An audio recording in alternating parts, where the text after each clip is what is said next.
এ যেন শেষ হইয়াও হইল না শেষ।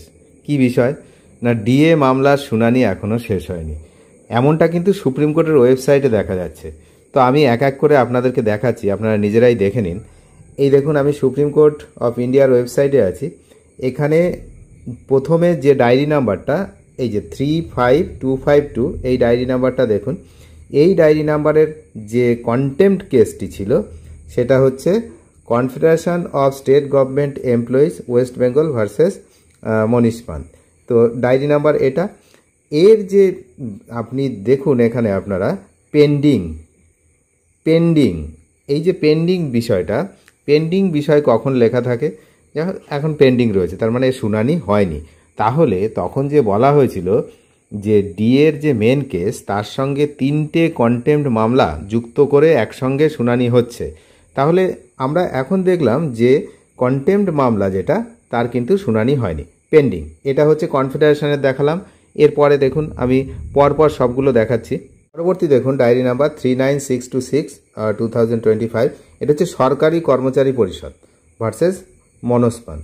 তো এই আগেরটাও মনোজ পান্তি হবে, ওখানে প্রিন্টিং মিস্টেক ছিল আপনারা জানেন প্রথম থেকেই। এটাও কিন্তু কন্টেম্পট কেস এবং তারও পেন্ডিং।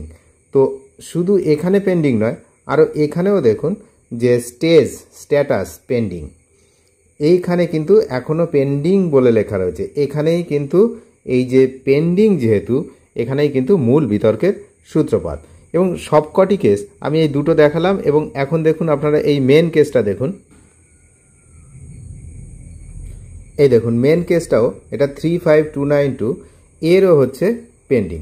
শুধু তাই নয়, মেন কেসের সঙ্গে আরও কয়েকটি জিনিস এখানে আমরা গুরুত্বপূর্ণ বিষয় দেখব, যে স্ট্যাটাস বা স্টেজে এখানে পেন্ডিংয়ে যে কন্টেম্পট নাম্বার দেখুন, 1 নম্বর, 2 নম্বর, 3 নম্বর, এই 3টে কন্টেম্পট যে কেস ফাইল হয়েছিল, 3টে কন্টেম্পট কেসই কিন্তু পেন্ডিং হয়ে রয়েছে। এবং এই যে বিষয়টা, এটা কিন্তু নতুন করে আবার বিতর্ক সৃষ্টি করলো যে তাহলে ডিএ মামলার যে শুনানি শেষ হয়েছে সেটা শুধুমাত্র মেন কেসের শুনানি, নাকি এই কন্টেম্পট কেসের শুনানিও একসঙ্গে হয়েছে? যদি হবে তাহলে এখানে সুপ্রিম কোর্টের ওয়েবসাইটে কেন আপডেট হলো না?